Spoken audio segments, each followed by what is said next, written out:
Hooxi's revenge.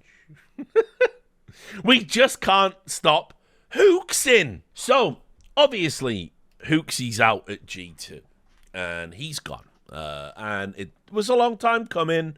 But, you know, he had 2 good years at the top of CS, where he never belonged. Won some trophies, made some money, had some great memories, no doubt. And you know what? Overall, I just think, yeah, all right. He did say some crazy shit, though. He did say nobody could ever criticize him. He did say, if you think he did a bad job, you don't know anything about Counter-Strike. He refused to acknowledge the charmed life that he led, where it was never more evident than at the most recent major, where God intervened twice to crash James PC in the divine intervention, which everyone got upset about, but that's an iconic call, by the way, and will be remembered when we do, in 2 years, when we do like a documentary about Copenhagen, the first CS2 major, and all the crazy shit that happened. And then, obviously, it happened again with the stage invasion. Like, God wanted you to win that major, and the drag factor of Hooxi is that there must only be defeat. Even with God, like, God's like, listen, I'm not doing it 3 times, mate. Just don't pick Ancient. I'm not doing it 3 times. Not 3 separate miracles on 3 separate days. Like, come on. Give me your fucking break, Hooxi. Meet me halfway, you know? So, he goes, he's out. But Hooxi has not gone quietly into that good night. He was on a podcast, a Danish podcast, and someone called Plastic Love. I'm not going to look at their Reddit account. Certainly not on stream. Someone called Plastic Love translated it and posted it on Reddit. And I asked around and said, is it accurate? And my Danish homie said, yeah, he said all that. And so I want to just assess the things that he has said in this podcast, right? So, Hooxi on his time in G2. A summary from a Danish podcast. And I'm going to read these points and pontificate a little about them. He was told before the tournament in London that G2 would most likely look for his replacement. Now, let's start there, right? Because Jeepers Creepers, did I call it? You know when he turned up and he just played absolute dog shit? Like, even by his standards, dog shit, like worse than Taz dog shit. And people were like, oh, well, you know, he had a break. He'd been at assistant. He didn't fly out from the wedding, guys. He'd been home, you know. Well, he clearly just didn't give a fuck. I'm just going to say it. He looked like he didn't give a fuck. He played like he didn't give a fuck. Turns out he didn't give a fuck. By the way, little tip if you're running a team. If you want somebody to turn up to a tournament and give a fuck, don't tell them you're firing them pretty much no matter what they do before that tournament. Just, again, I know for me, I am a master manipulator because I am paid by Mossad to impart my Zionist agenda onto esports fans. Keep the money coming, Mossad. Thank you. Shalom. But that seems a really dumb thing to do from G2 management. But equally, you can be classy about it, right? We had all of that praise, didn't we? We had all of that praise, didn't we? Where it was like, oh, he's still helping the team. He goes away and they go to a tournament, but Hooxi still helps them win by giving them strats and working with the coach. Well, what does this say? That when he just turned up to the tournament after he knew he was getting cut and he just played like absolute dog shit? Could be a coincidence that he played freakishly bad, even by his low standards, and looked like he couldn't be arsed and didn't even show any emotion, even in defeat. These things could be coincidences, but you know what? I think he just thought, well, fuck you. I do. I really, really do. Next point. He said he did not regret not attending the tournament in Dallas because if one tournament can determine whether you are in the team or not, then you have no future. It weren't one, mate. That you were right to go to your sister's wedding. By the way, you lost a parent. It's fucking super cool that you said, no, I'm going to be there for my family, a big family occasion, because obviously it's the first big family occasion without My father. That's actually, that was the right thing to do 100 times out of 100. Fuck esports in matters like that. It doesn't even come close. It's like saying, it's like some Skip Bayless shit. Like, fucking saying, oh, well, sometimes if you want to be the best, you have to miss the birth of your child or just something like that. No, you don't. These are moments that matter, and sports will always be here. So the problem is, though, his framing, and that is that it wasn't just one tournament. You had been bad for a while, and then the one tournament you're not at, they win. That's really bad. That's as much of an indictment into your contribution as possibly could have happened. Not only, by the way, it's not like they went out and they got Carrigan for an event, or they brought back Glaive for an event, right? So you might go, well, yeah, they are really good IGLs. They brought back a fucking man who hadn't played a competitive game in 2 years and who was just blasted on Zaza. He just fucking... He doesn't even know what's going on. And they won a tournament. So, yeah, that's really bad, mate. That's really bad. Like, you go back, pull up the tape. When I did the video saying G2 aren't serious, G2 weren't being serious. When they picked up Stewie, they did it for memes. They admittedly did it for memes. They did it because it was like, well, we'll get the crowd on our side. We'll pick an American player. We're going to lose, but it'll be banter. Nico and Stewie get on. We'll just do it for the fucking memes. We'll do it for the energy. We'll do it for the fans. That was literally when they had no designs of winning. And by the way, all the people going, how's my milk taste today, dickhead? Or this age like milk, even though only one component of my predictions was inaccurate, and that was that they were winning. Who else called G2 to win that tournament? They didn't even do it. Nobody even did it when they were in the fucking final. They were like, it's just great to see them in the fight. Nobody thought they were going to win. So it is the worst. By the way, any magic, any spells you were weaving on G2 management or your teammates, they are gone. Gone. The magic is gone. It's over. The Palantir is destroyed. The mind control. You have no power here. It's over. It's over. It's gone. It's fucking gone. Because it's like the worst pickup of all time that they could have made, and they won a tournament doing it. And all Stewie had to do for them to win was be not Hooxi. That's when it's over. So his reading of the situation is ridiculous. He also says he was coaching when they practiced with Stewie 2K. Anti-Stratted took notes and talked with the players before the games.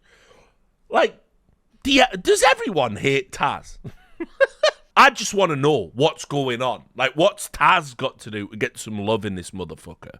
Right, let's just do the last few weeks. Well, actually, let's go back to the major and all the stories around Taz. Was Taz took the blame for the draft, or it's Taz's fault he's a shit coach? Every week on fucking Hot Take, Point Made, it's just Kassad and Maui saying Taz should be fired, right? I don't know. Can he have a go with his team? Right? Then you had Hooxi is right. Stewie said, yeah, I got there and nobody listens to Taz. Oh, cheers. Glad we gave you a fucking standing position so you could, for fucking clicks. I have noticed you're back to 1,000 views again on Twitch, mate. It never lasts forever, but this is the bed you've made. And you're just leaking internal information for attention in the old NA classic. No secrets with NA players. 50 subs and I'll tell you the next roster move. So we had that. Then we've also got Hooxi now in this interview saying, actually, I was the coach of the tournament they won. Oh, cheers, mate. That's fucking really nice. And then, after that, there was an interview with Snacks who's just joined, and he said, yeah, I like Taz. He has a nice Mercedes. Never going to let him live that. He didn't say, buy me a car or I'm leaving. The owner just said, if we win this tournament, I'll buy you a car. I just don't know what's going on. Like, can Taz get some love? Like, please. This is ridiculous. Anyway, that's just a shitty thing to do. to see he was the coach really, for reals. Anyway, then he says it was a mistake to bench JKS. And what did I tell you at the time? I was right again. He said that Nico was in talks with Falcons and they were sure he would leave G2. You remember all of that stuff when people were leaking? I'm going to leak. People were leaking that Nico had already agreed to join Falcons, right? And then he said, oh, I was never going to join and blah, blah, blah. Bro, he was done. He was out. He was taking the money. He was 100% taking the money. It's just that it kept getting crazier and crazier over and over again. Everyone's talking about it behind the scenes, that apparently he was asking for like insane money because he thought he could get it. And that's what that whole I am the bag comment from Zonic was about. Anyway, so Nico was going to be hard to replace, so they wanted to bring in 2 new players, and JKS was going. And that was so they could make changes to the roles in the team to compensate for the loss of Nico. Anyway, it turned out that they rushed things through, Nico stayed, and G2 was left with few options to replace JKS, so everyone agreed on Nexa. So, once again, I was right. All of that narrative about how G2 did JKS dirty and he didn't know what was going on and they ghosted him. No, here's exactly what happened. They told him he was dropped, right? They were looking at replacements for Nico and JKS. Then Nico came back. And suddenly, we need a JKS player. But we can't bring JKS back. The vibes were off in the team. We've already cut him. So that whole, he was ghosted and didn't know what was going on. No. You knew you were out the team. You were 100% out the team. When Nico's deal fell through, you just weren't told whether or not you were coming back. And you thought that might be on the table. So I don't want to hear about how JKS was treated dirty by G2 ever again. Because that is now bullshit. And I'll just add, by the way, he must have done something like personally. Otherwise, why not just bring him back and go, okay, well, Nico's staying now, so you can stay too. Why not? They didn't want to play with him, is the truth. And we know that from subsequent interviews. That's ultimately why he didn't come back. So, also, everyone agreed on Nexa. Why is Hooxi saying everyone agreed on Nexa? Well, here we go. Now, all of the Hunt. Remember how Overdrive said, oh, Hunter and Nico want to play with their friends and turn G2 into their buddy treehouse. That's what he said. Well, Hooxi's telling you everyone agreed on Nexa, and we all agreed on Nexa because there wasn't much time. Like, this was like, we have to get this deal done quickly kind of thing. So there you go. So that narrative was complete bullshit as well. Good to know. Letting Nexa go was the correct decision. He did not have enough firepower and was not as solid an anchor player as JKS. We all know that, right? That's fair enough. Not much to analyse there. According to Hooxi, signing Snacks was a big mistake. I don't know, bro. I would have thought the fucking shit low-fragging IGL union that you must be in. Don't you want to fucking show a bit of solidarity? I mean, that's what everyone said about you. And then you spent years deflecting, saying, no, I'm definitely the right man for the job. And then anyone who says otherwise is a moron. That's like such an insane. Signing Snacks was a big mistake. He hasn't even played a game. Now, obviously, he's played a game in that thing that's not happening now. And he had very Hooxi-esque stats. But that's it's just a crazy thing to say. Just like a big mistake. Why? Hooxi praised Nico for taking a lot of responsibility, having good team communication, and exhibiting high work ethics. If he could choose one player for a future team, he would pick Nico. I mean, again, all the people that like, Nico's the problem on Reddit in shambles. Hooxi asked for more team activities and team building. They never did a team exercise where everyone attended. They had good chemistry on the team, but he missed some more team spirit when things were tough. So that's interesting. They didn't have a lot of team building exercises where everyone attended, which suggests that they were optional, the ones that they did have, and some people said, nah, I'm good. But it's also interesting that like Hooxi's the type of guy that wants stuff like that. I mean, generally in my experience, a lot of players think that's like cheesy and fucking boring, and people have a hard time like letting their inhibitions go and opening up and, you know, doing whatever it was. But I never got the impression that this wasn't a cohesive team in that sense. They always felt they were like pretty friendly with each other, but maybe not. I don't know. Then he said, before joining G2, he had 3 offers. I want you to think about how insane this next part is. He had 3 offers, right? Okay. Gamer Legion makes sense, right? That's about the caliber I would have said for a, from a move from Copenhagen Flames. Okay. G2, which, as we know, they just saw a Reddit thread one day and that he was really good and decided to give him a trial. And EG. And EG offered the most money. Much more, he says. This org, even when it's fucking dead, from beyond the grave, EG continues to shame itself. They were going to give Hooxi the back. I wish we lived in that timeline, actually. I wish we were in the Hooxi at EG fucking timeline. Can you fucking imagine? And much more money. I mean, bro, he weren't making shit money in G2. So that's fucking wild. I just can't even fathom how badly run EG is. Like, it's like every player they ever fucking have been associated with, it would have been a disaster. They just didn't give a fuck. They were just throwing money at everyone. It's so wild. Joining G2 gave him the best experience of his life. I have no doubt about that. He did ultimately get to LARP as a Tier 1 IGL at one of the biggest esports orgs in the world. He got to travel the world, play with some of the best players, even won a few tournaments he would never have won anywhere else. So, yeah, I mean, hard to argue. It was certainly generous also. They did put up with him for a lot longer than other orgs would have done if he'd been delivering similar returns. This is the best bit. So, Hooxi in shambles, right? He would rate his results in G2 as a 6 out of 10. When he joined the team, Carlos told him that his goal should be to leave G2 in a better state than when he arrived, and he feels like he did that. I would disagree.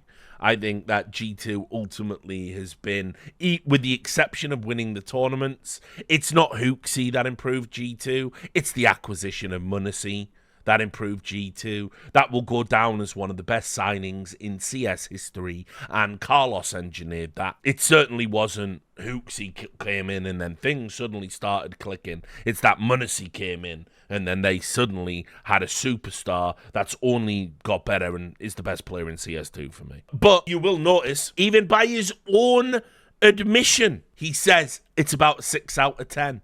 Yeah, that's kind of where I'd put it, maybe a 5. He knows he should have won more. That's what he's saying in that statement. To all the people who say I'm wrong and, Hooxi actually won tournaments, bro. We hadn't won anything in 5 years when Hooxi turned up. You could have had an era at the end of CSGO. You could have been the last great dynastic team. You had the firepower. You had everything aligned, and yet you couldn't do it. And you couldn't do it because ultimately this guy was a fraud. He was not a Tier 1 IGL, and he was not a mechanically gifted player. He also says he will probably not be joining a team before the major. Well, that's a surprise. By the way, this is also how you know everyone is just full of shit. They're just full of shit when we talk about Hooxi's career. All of the people who defended Hooxi, do you want him on your team? Yes or no? There's lots of opportunities and openings. We just had a roster mania, right? Why isn't he going to Liquid, for instance, and let Twists just be a player and not have to? No, nobody wants that. Nobody wants him on Liquid. You know why nobody wants him on Liquid? Because they fucking know he's not up to that job. Now, at 29, he's realistically looking at his last serious move. Tier 1 is off the table. It is off the fucking table. He has to go back to one of the higher up Tier 2s. And I don't know who it would be. I'm like looking at a potential place he could go. And it's like, yeah, it's a real short list. So it's not a surprise, by the way, that you're not going to join the team before the major. There's no like impetus.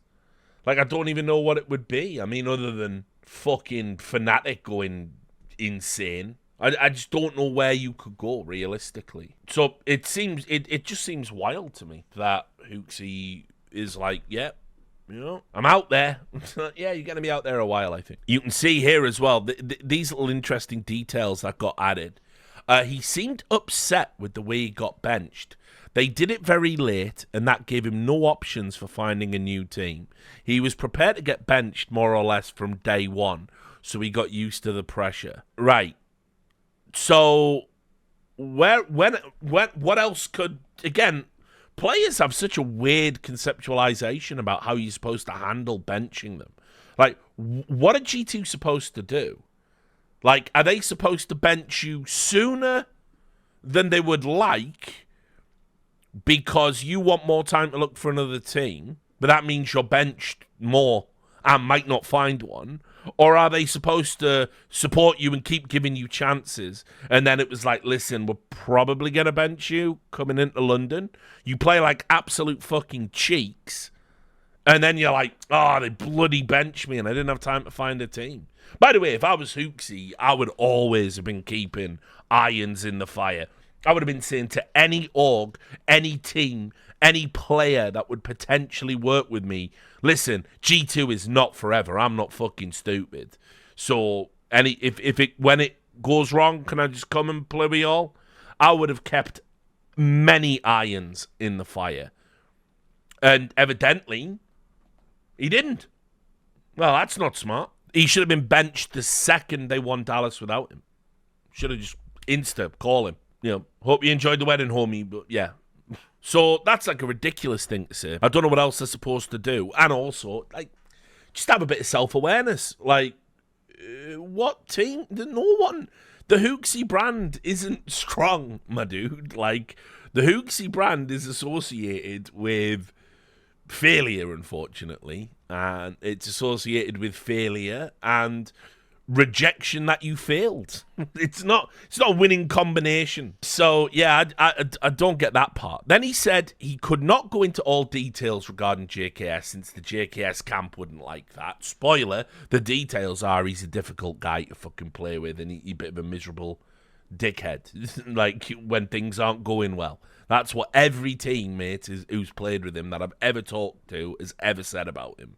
That, like, he's a bit of a diva when it comes to that shit. Now, listen, might be a great guy out of it. I would never know. Obviously, I think the JKS camp don't like me very much because I've said he's overrated. But ultimately, that was just something that was said a lot. And there is this weird thing, like, because he's got, like, obviously a mega agent, as you've seen, and doesn't feel compelled that he has to play for shit teams. He's got Sponge out there advocating for him, obviously, as well, on the biggest CS podcast and all this other stuff.